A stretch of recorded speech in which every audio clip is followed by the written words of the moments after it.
Hello বাচ্চো, welcome to Biohack NEET প্রস্তুতির জন্য বাংলা ইউটিউব চ্যানেল। তো MCC all India counselling round 2 এর সিট ম্যাট্রিক্স অফিসিয়ালি ঘোষণা করে দিয়েছে এমসিসি। তোমরা প্রত্যেকে এমসিসির অফিসিয়াল ওয়েবসাইটে গেলে এখানে কারেন্ট ইভেন্টস বলে যে জায়গাটা রয়েছে এখানটাতে ঢুকলে তোমরা দেখতে পাবে যে ক্লিয়ার ভ্যাকেন্সি এবং ভার্চুয়াল ভ্যাকেন্সি বলে দুটো জায়গা রয়েছে।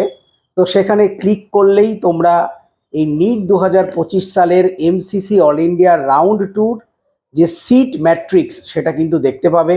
কোন কলেজে কটা সিট অ্যাভেলেবেল রয়েছে রাউন্ড 2 এর জন্য ডিটেলসে দেওয়া রয়েছে। তো আমাদের ওয়েস্ট বেঙ্গলের ক্ষেত্রে রাউন্ড 2 এর জন্য কোন কলেজে কটা সিট রয়েছে সেই ব্যাপারে ডিটেলস অ্যানালাইসিস করে আমি কালকে তোমাদের জন্য ভিডিও নিয়ে আসবো। তো তোমরা নিট 2025-এ MCC all India counselling round 2 এর যে সিট ম্যাট্রিক্স রয়েছে সেটা অফিসিয়াল ওয়েবসাইটে গিয়ে দেখে নিতে পারো। টাটা।